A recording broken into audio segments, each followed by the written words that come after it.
I have seen him, and he's okay, but he's so thin, skin and bones. Tulad sa picture na ito, she's really that, you know. And I asked him when he want to eat the food. Sabi niya, ayaw daw ng food.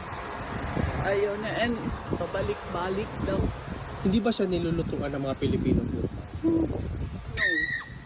No. So whatever lang. Yeah, then at least he said that he is no longer taking any meds. At least okay yan, no? He's healthy. Parang tingin ko he's healthy, but as an old man, You never know. yeah, tulad na mahina na maglakad, you know. Yan na. But how is he with the weather, ma'am, lately? Kasi sobrang init ng weather lately. I told him, sabi ko, malamig. Sabi niya, mainit naman. Sabi ko, malamig pa rin para sa akin. Sabi niya, sabi niya, kasi matanda ka na. Yun ang sabi. Pero mag-exercise naman si Peterson. Hindi po rin. Gusto lang niya mag-sleep. Gusto lang niya manood ng TV. Yan, after daw the TV, sleep na naman daw siya. Yun lang. Yun ang galing. At saka nagbabasa naman siya ng libro, ma'am. Yeah. Nabasa din. Pero not so much. Gusto niya yung TV. She was asking about how is Davao, ganon. Okay ba daw si Basti sa kanyang kwan because he is the mas acting mayor. Diba? So, sabi ko, okay naman.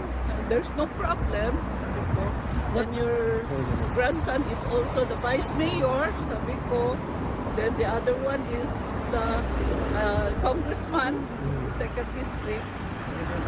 And he also asked me, with the Hugpong daw, one. Sabi ko, yes. Most of them are from Hugpong. Sabi ko, ganun. Ayun, that's it. Ma'am, meron bang message si PRRD para sa mga kababayan natin? Yes. He said, you go home. You go home. Thank you for your support. Ako rin, nagpapasalamat din sa inyo for your support. I am here also for my support. Sabi niya, mahal ang pasahe. Umuwi ka na. Sabi ko, we will be here for as long as we are needed here. Sabi ko ganun sa kanya. But, yeah, sabi niya, you go home and thank you for your support. Yun ang sabi niya. Tapos, yun lang. Sabi niya, I am okay. Sabi niya, you tell them I am okay.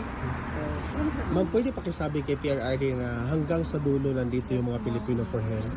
Kahit umula